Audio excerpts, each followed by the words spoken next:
Les moisissures sont des êtres vivants. Ce ne sont pas des animaux, ce ne sont pas des plantes.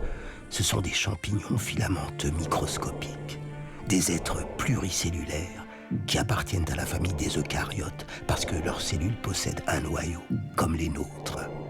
Nous sommes donc nous aussi des eucaryotes.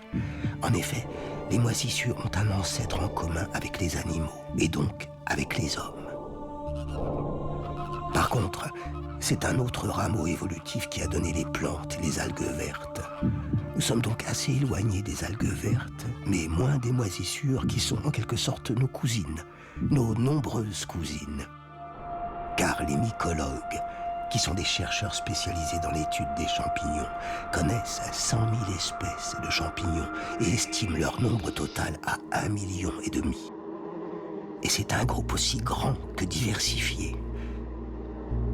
Une colonie de moisissures peut être veloutée, rase, filamenteuse,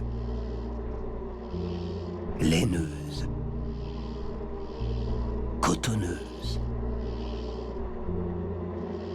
granuleuse. Chacune d'entre elles a son propre super pouvoir, sa spécificité.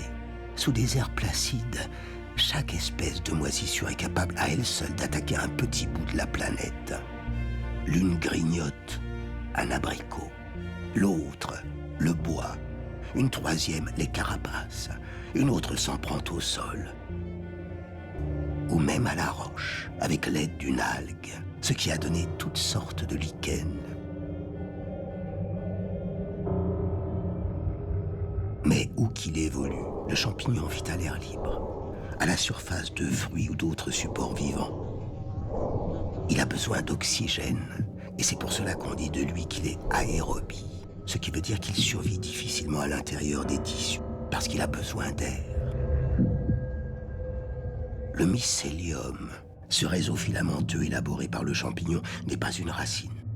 C'est le corps du champignon lui-même qui se prolonge. Il s'insinue dans la matière, s'en nourrit, et en la consommant, la recycle.